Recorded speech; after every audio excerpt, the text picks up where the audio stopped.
I love great conversations. Hi, my name is Angel Jones. Thank you for joining me on 12-minute convos where I help you create a brand of your own unique, real self. Listen in as I have conversations with amazing people from all over the world. Good day, Nicki Friis. How are you going on this wonderful, beautiful day? Yeah, it's going all right. I'm sitting here at a meeting room at the office together with my team, busting our asses off, trying to accelerate innovation in the world as a big, massive, transformative purpose. How are you, Egil? I'm excellent. I'm actually standing on listening to you, looking at my red mic. Trying to change the world one conversation at a time. Oh, and you are ahead. I mean, so many recordings so far, right? Yeah, it's definitely. Well, I think, I'm not ahead according to my goal, but I'm definitely at a place that I haven't been before. Yeah, that's true. And it's just one step at a time as well. Exactly, my friend.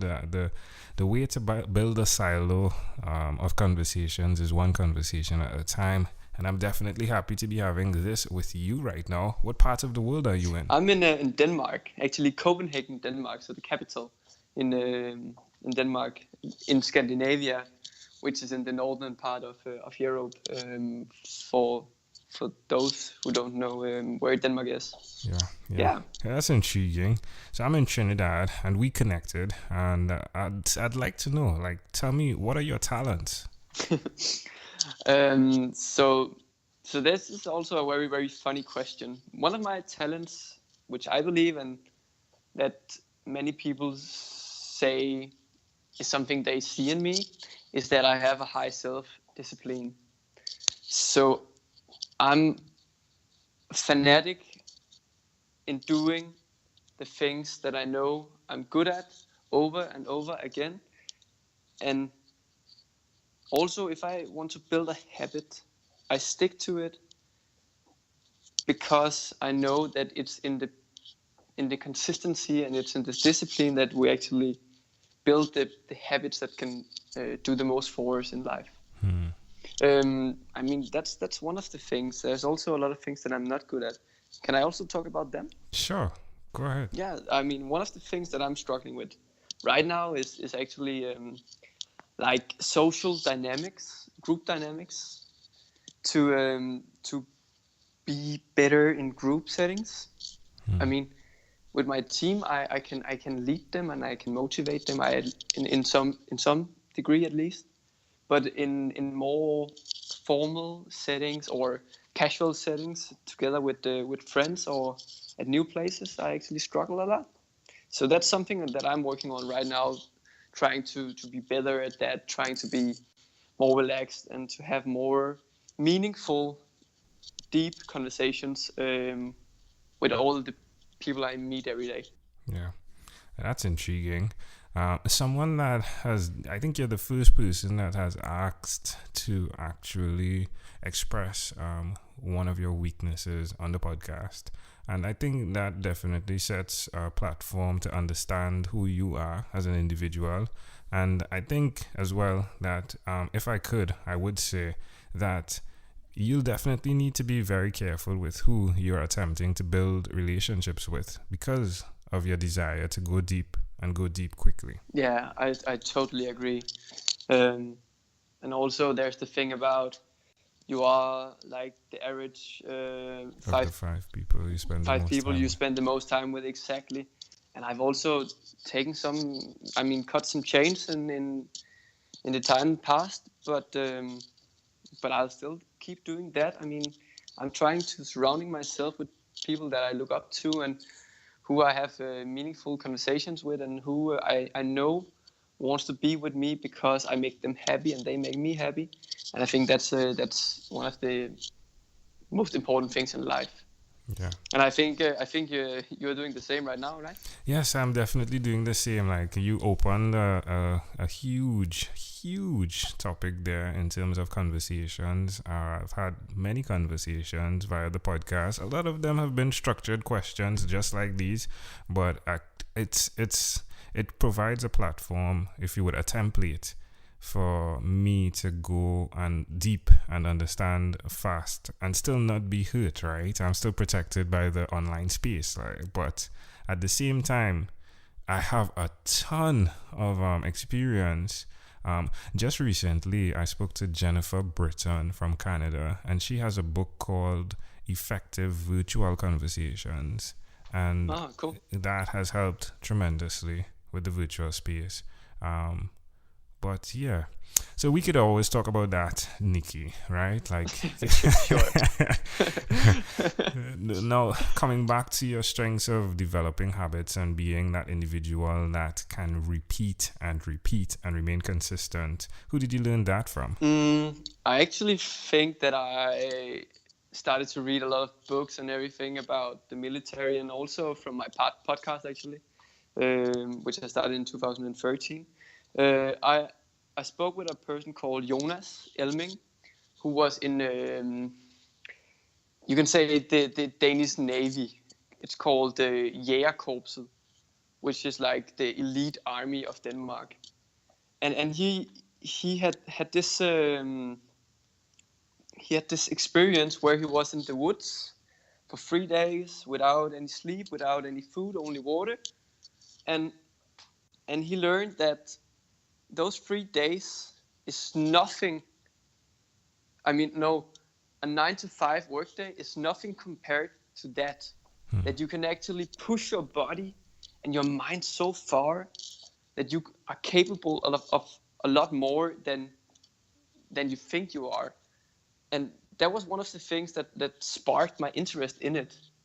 And then from that, I tried to learn, okay, how can I actually experience that myself? And one of the things that I learned is that through self-discipline, through repeatedly doing the things that I think will benefit me in the long term, I developed that kind of persistence and the kind of mindset setting me up for extreme perseverance, or what you can say. Um, yeah, but I think Stamina. it's yeah, exactly, stamina. But I think it's mostly a personal path that I've been on with my books. Not especially mentors or experiences or anything, but of course my guests at the podcast and the people I've met that I've been so honored to meet through my time as a podcaster and entrepreneur. Yeah, you're definitely a 120-minute conversation type of guy, aren't you? Hi, Nikki, tell us about your podcast, the name of it, as well as let's jump into something that you've done consistently over the last 3 years, please. Sure. So the podcast itself actually started because I was in San Diego.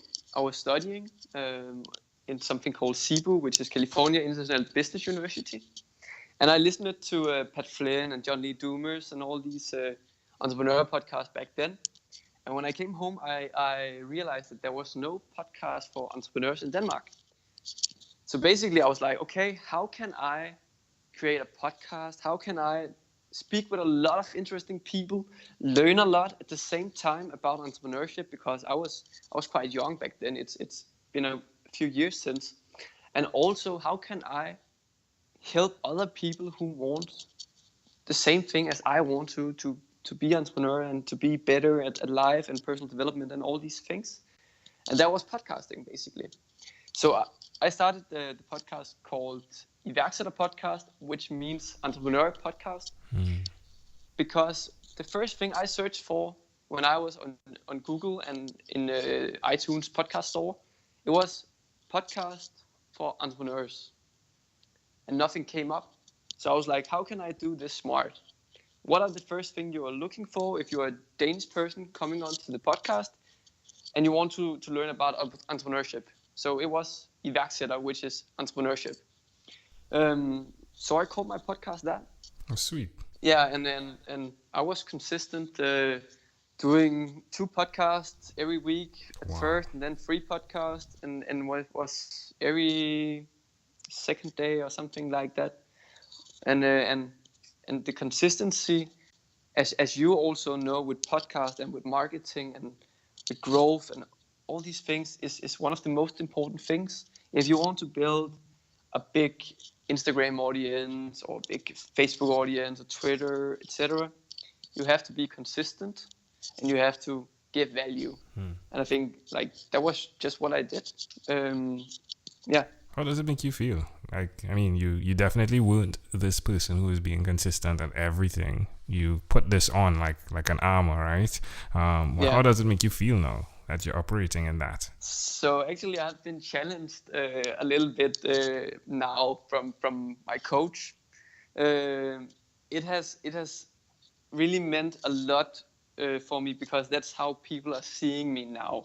They're seeing me as this high self-disciplined guy who can do most of the things he sets his mind for and really just execute everything. But actually, like, my coach, he has challenged me on that now, and it makes me a little on unsafe ground, you can say, because I'm so comfortable now being this guy. But I'm missing so many other parts of me as a person. And I'm not just the person that I put on.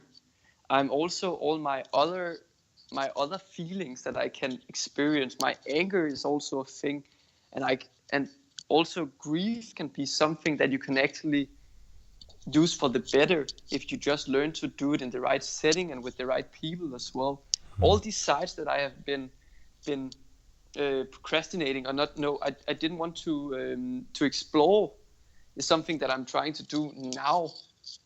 Like, how does it make me feel not to be disciplined, and when can I use that for the better cause? Wow, Nicki, you are amazing. Wow, how old are you right now? I'm 23. Wow.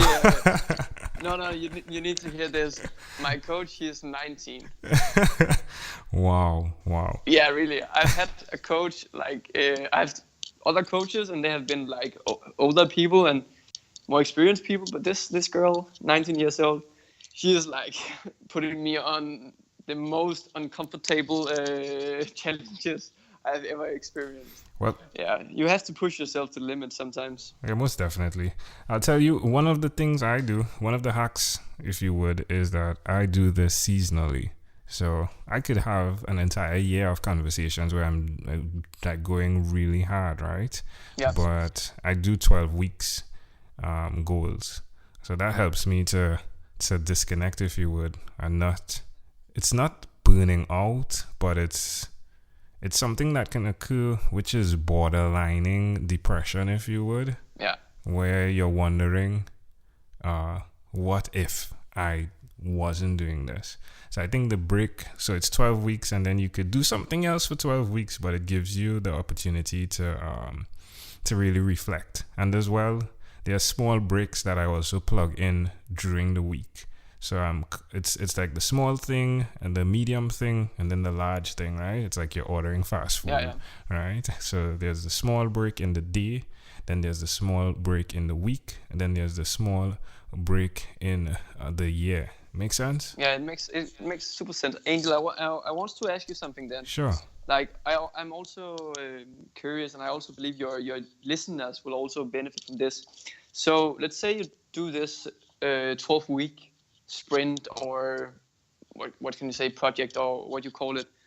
How about like the other things, not necessarily work or work life besides this project, but like in general, you have a strategy maybe, and this is maybe a longer term strategy which take, you're working on it for like 2 years, 3 years, or maybe just 1 year, and then you have this 12-week project.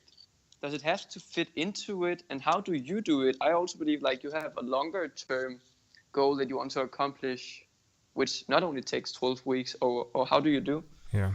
Well, it's intriguing. That's a great question. So it's intriguing because one of the thought patterns that we learn is that you need to have all of the answers before you do the thing that can give you all of the answers. So it looks like I have an idea, I have a strategy in mind. However, I decided to focus, again, just like that small, medium, large, on 1 hour at a time, every day at a time, and then every week.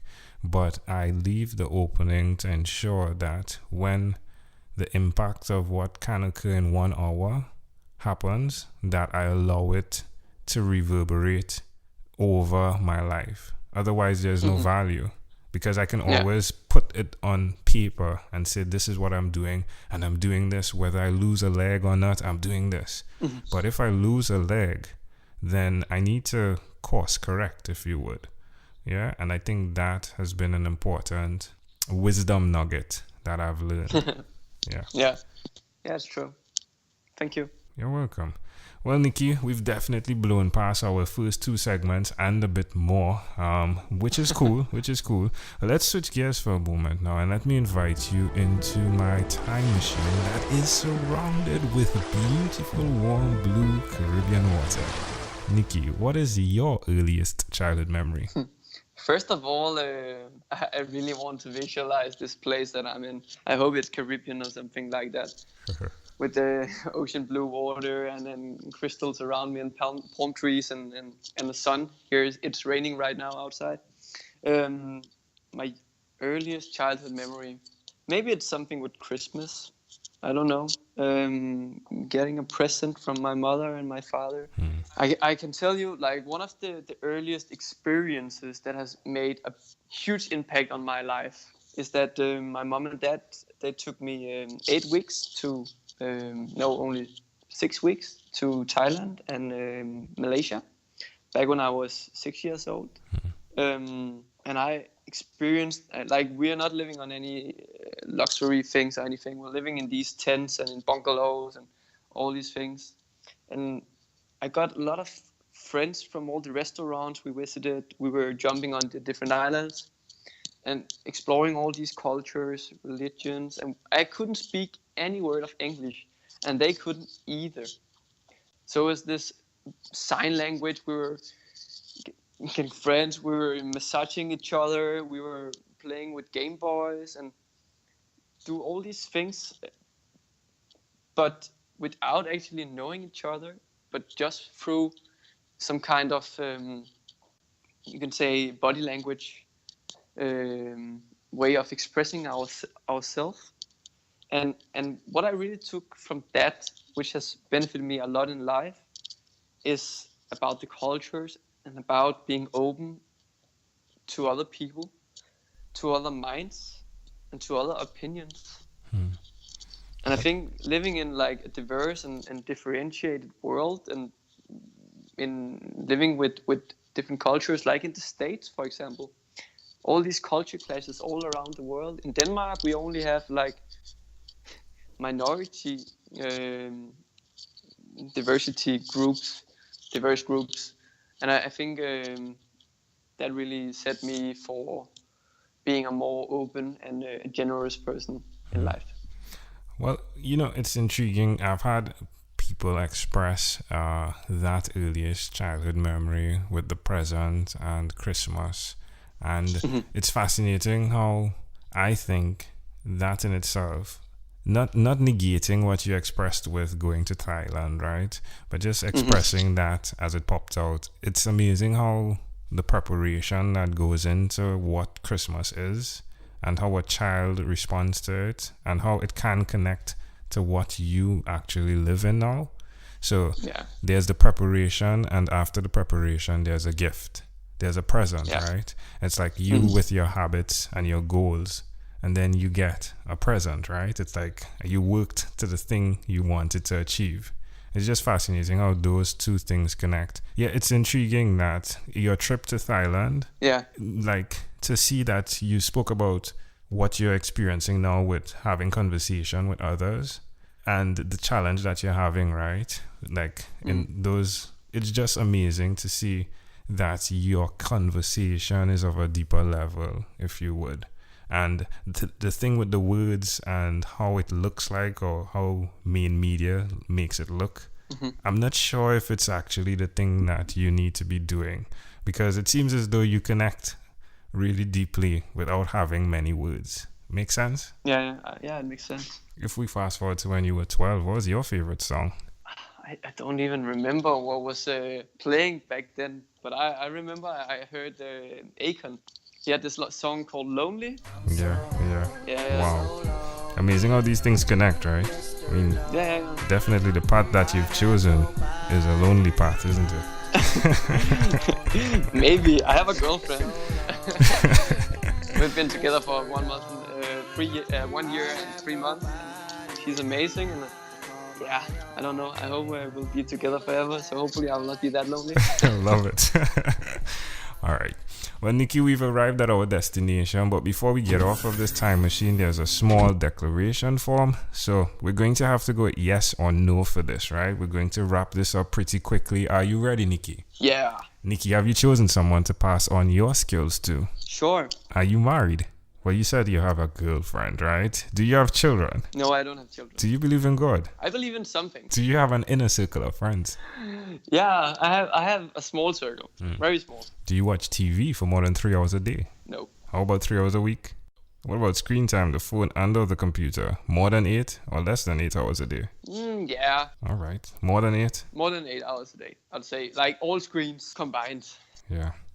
Well, Nicki, after 1,001 conversations in 3 months in 2016, I came up with a workbook with similar questions to these. The name of it is Your Own Unique Real Self. Stands for yours. And the idea is that through answering the questions, through self-reflection, that you uncover your mission, which I call your own unique real statement. Yours again, right? I'd like to know, Nicki, if you had to share your own unique real statement, a statement that represents who you are, what would you say that is? I want to do something meaningful for myself and for others every day. How I do it doesn't matter, just that it makes me happy and it makes them happy. I love it. And Nicki, this was a great pleasure, my friend. Before you leave, is there anything else you'd like to share with our amazing audience? Well, the pleasure is mine. Thank you so much for having me on your podcast. And for all your listeners out there, just remember, have meaningful conversations every day. It doesn't cost anything. It's just a matter of words. Love it. Nicki Friis, thank you, my friend, for being on what is inspired by 12-Minute Convos with Angel Jones. Thank you so much. Thank you for being on 12-Minute Convos with Angel Jones. Stay tuned for more from our advertisers. Diabetes is a mountain pandemic. It's a disease that's not acute but chronic. Similar to this rhyming method, I have simplified the definition, the signs and symptoms, and the complications of diabetes for both adults and children in my books, Poems for Patients, A Focus on Diabetes, and The ABCs of Diabetes for Children. These books are available on Amazon.com, and for more information, you can visit my website, poemsbyaj.com. That's poemsbyaj.com.